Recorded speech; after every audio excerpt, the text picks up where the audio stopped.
What's going on, guys? The Comics Kid 2099 here to examine Uncanny X-Men issue 142. This is the conclusion to the Days of Future Past storyline. This issue is brought to you by all of these fine folks. And this issue picks up where the end of issue 141 left off, where the Brotherhood of Mutants is in Washington to assassinate Senator Kelly, and the X-Men are there to stop that from happening. And Kitty Pryde, with the mind of adult Kate Pryde from the future, she doesn't really participate in the fight because she's not really sure which one of the Brotherhood members is going to assassinate Senator Kelly. And so she says, I want to help the X-Men, but I can't because this is more important. And basically this whole issue is just one really big fight scene between the Brotherhood and the X-Men. So there's not a whole lot to talk about with all the fighting here. We do jump into the future a few times, and we get to see that while Kate Pryde is in the past trying to prevent this whole nightmare future from happening, the rest of the surviving X-Men, they are going to try to halt all Sentinel production in the future. We find out here that the Sentinels, their base of operations is the Baxter Building, and if they can destroy the Baxter Building, or at least destroy the computers, then the Sentinels will no longer pose a threat in the year 2013 if Kate Pryde is not successful in altering the past in 1980. And I mentioned that issue 141 has one of the most iconic comic book covers of all time, but now this issue has what I feel is one of the most iconic X-Men moments of all time, where Wolverine and Colossus, they do a fastball special, and Wolverine is going to try and destroy one of these big deal Sentinels, and then the Sentinel just completely obliterates Wolverine's flesh, leaving an adamantium skeleton behind. I feel like that is a huge moment for X-Men fans. I feel like that's one that a lot of people know, but that happens in just a scene that you almost could just take out all of the future scenes here. Once Kate Pryde is sent back into the past, that's really where the meat of the story is, and you don't really need to spend any more time in the future, but we keep jumping back into the future. I think it's probably wise. You don't need to, but this shows audiences, okay, if Kate fails, this is what's in store for the X-Men. So even though the bulk of the issue, and what I feel the most important part of the issue, is in the past with the X-Men fighting the Brotherhood, I do think it was probably a smart choice to show us a couple of glimpses in the future, even after Kate Pryde has been sent back in time. So, like I said, a whole lot of fighting here, not a whole lot to comment on. At one point, Colossus, he does refer to Pyro as an Englishman. I don't know at this time if they intended for Pyro to be from Australia. The character is from Australia, so I don't know if that was something that they decided on later, or if they knew that he was from Australia, and Colossus just doesn't know the difference between what an Australian man sounds like and what an Englishman sounds like. But that was one thing that I thought was interesting. We also get a hint that Mystique is somehow connected to Nightcrawler, even this early in Mystique's history. Mystique had appeared one or two times in the Miss Marvel series, but this was still very early for her, and already we are getting hints that she's connected to Nightcrawler. I have heard Chris Claremont say that what he intended was for Mystique and Destiny to be Nightcrawler's parents, and Mystique would actually be Nightcrawler's father. I don't know if that's what he actually intended, or if Claremont thought that that was a good idea much later, and then he said that was what I always intended. Just looking at this issue, Mystique says, if you want answers about your past, go talk to your mother, Margalit Zardos. Now, later on, quite a bit later, like a year or two later, I think, we find out that Margalit actually adopted Nightcrawler. But just looking at this issue, if Mystique is connected to Nightcrawler, and it certainly seems like they are connected, it seems like Margalit would actually be Nightcrawler's mother instead of Destiny. Destiny doesn't appear to have any connection to Nightcrawler, and I am curious if later on, if Claremont decided that Destiny and Mystique are lovers, and then he decided, okay, then that means Destiny is connected to Nightcrawler, because right here, it doesn't look like there is any connection between Destiny and Nightcrawler, and there never really is a connection between those two in later issues. But this does seem to pretty strongly imply that Mystique is somehow connected to Nightcrawler, and that is a connection that Chris Claremont never does really cement. But shortly after he left the X-Men, there was an X-Men Unlimited issue where we do find out for sure that Mystique is Nightcrawler's mother, and that's something that at this point in the 80s they definitely would not have gone with the idea that Mystique was Nightcrawler's father. Jim Shooter rather famously would not let anyone reveal that Northstar was gay, so he was not going to let this go by with Mystique being Nightcrawler's father. But then years later in '91 they do reveal that Mystique is Nightcrawler's mother. So kind of sort of picking up with this thread that's hinting at here, and then tying it up in a similar way to how it was intended, but not exactly the way that it was intended.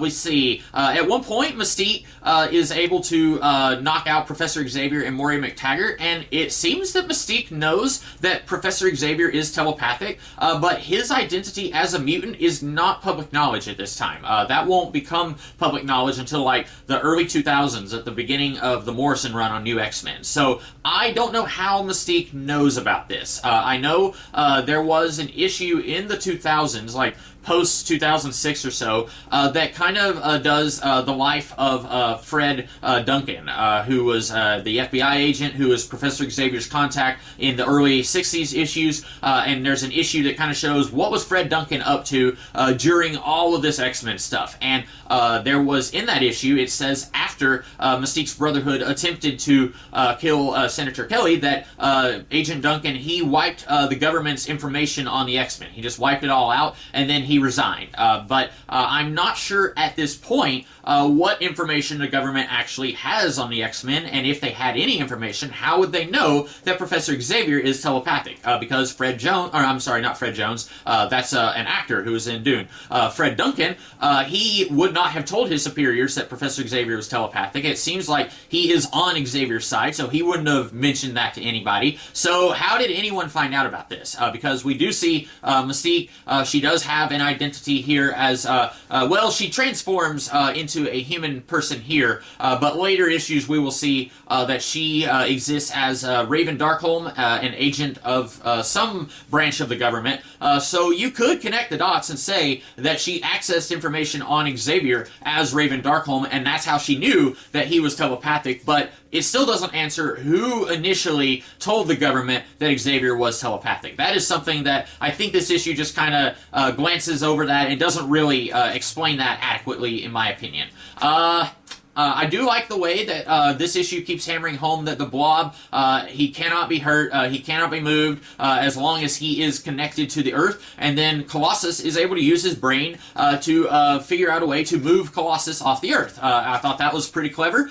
We also get Storm kind of internally worrying that she is not as good of a teacher, or not as good of a leader as Cyclops is. Of course, she hasn't had as much time to train as a leader and train the X-Men to work under her leadership as Cyclops did, but I do like a little bit of internal angst right there. And she also, in the middle of a fight, she chastises Wolverine and says, hey, you are not going to use your claws. You are good enough, you're strong enough, you do not need your claws unless it is absolutely necessary. And Wolverine kind of argues with her a little bit. I like that kind of butting of heads here. And I don't know, before this issue, I don't know if we had seen Storm struggle with her vow not to kill people. I'm sure there was a line somewhere that I had missed, but I feel like this is the first time that we are really putting a spotlight on Storm not being a pacifist, but she at the very least refuses to kill. And then in the future, we see that Storm mentions she's killed many times, and she will do so again. She is as hard as Wolverine is now.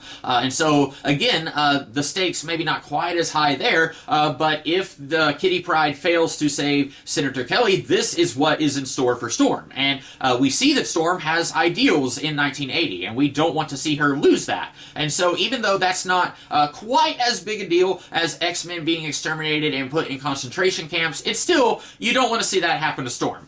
So then Kitty Pryde is able to save Senator Kelly, and then her adult self disappears from her mind, and young Kitty does not remember any of this. And I do think it maybe would have been interesting if you could keep Kitty Pryde as being her annoying teenage self, but if she did retain some memories of what happened in the future, and then anytime something happens where she could say, hang on a second, this very thing happened in the Days of Future Past timeline that we thought we had erased. And then the X-Men could kind of pause for a minute and say, okay, this is a big deal, what are we going to do? I think that could have been interesting. Of course, they wanted to write Kitty as an annoying teenager. They didn't want her to have the memories of a woman in her 40s who had all this knowledge about this awful future that they think that they have erased.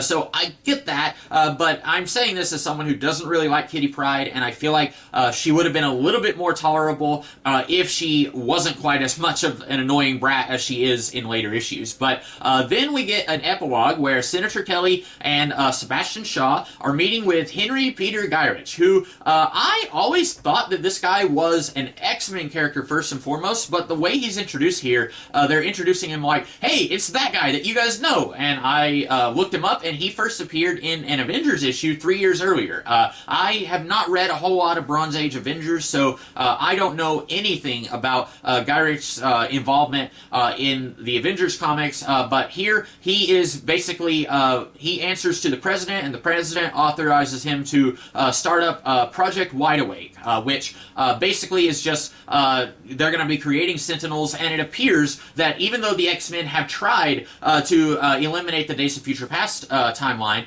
they saved Senator Kelly, and it was his death that kicked everything off in the future. Now we're seeing, that future is still likely to happen. They are going to start creating new Sentinels, and we've got this shady-looking government guy who looks like Dale from King of the Hill, and then we've got Sebastian Shaw over here. I assume that Shaw and the rest of the Hellfire Club have some way of masking their mutant signatures. I have no idea why Shaw would be in bed with these guys creating Sentinels to eliminate mutants, other than he wants to make money, but I assume that he has a way to prevent this from coming back and biting him in the butt later on.